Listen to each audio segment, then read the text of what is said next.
അന്ത്യോഖ്യയിലേക്ക് ഒരു ആത്മീയ യാത്ര.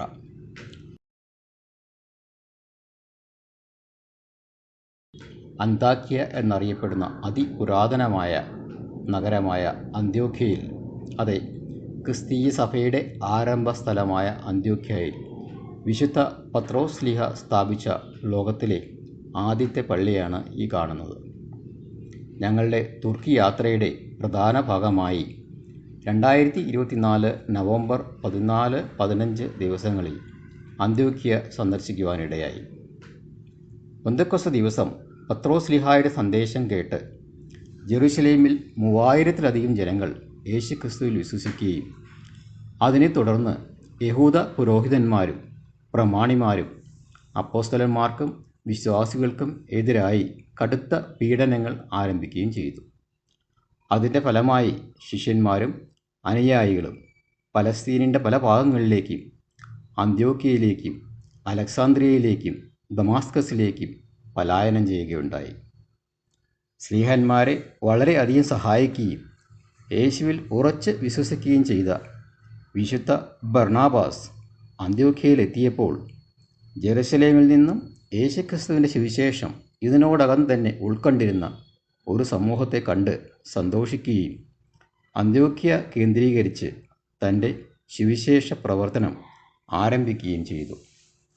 അധികം താമസിയാതെ ഏറ്റവും വലിയ സുവിശേഷകനായിരുന്ന പൗലോസ് അപ്പോസ്തലനും പിന്നീട് പത്രോസ്ലീഹായും അന്ത്യോഖ്യയിൽ എത്തുകയും ക്രിസ്തുവർഷം 37 പത്രോസ്ലീഹ ഈ ഗുഹാപള്ളി സ്ഥാപിക്കുകയും ചെയ്തു.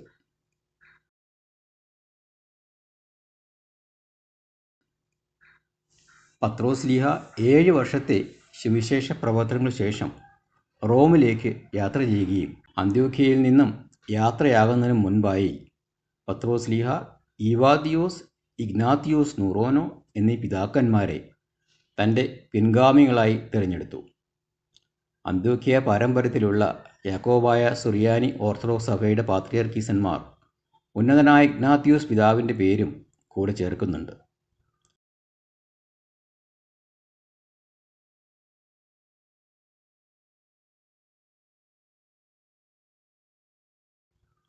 അന്ത്യോഖ്യയിൽ വെച്ചാണ് യേശുക്രിസ്തുവിൻ്റെ അനുയായികളെ ആദ്യമായി ക്രിസ്ത്യൻസ് എന്ന് വിളിക്കപ്പെട്ടത്. അഗ്നിമാനായ ഇഗ്നാത്തിയോസ്, പണ്ഡിതനും പ്രസംഗകനുമായ ഈവാനിയോസ്, സേവേറിയോസ് പാത്രിയർക്കീസ്, വിശുദ്ധ തിയോഫിലോസ് തുടങ്ങി നിരവധി പിതാക്കന്മാരുടെ അന്ത്യോഖ്യ കേന്ദ്രീകരിച്ചുള്ള പ്രവർത്തനങ്ങളാണ് ഇന്നത്തെ ക്രിസ്തുമതത്തിൻ്റെ ചട്ടക്കൂട് ആത്മീയപരമായും ഘടനാപരമായും ഉണ്ടാക്കിയത്.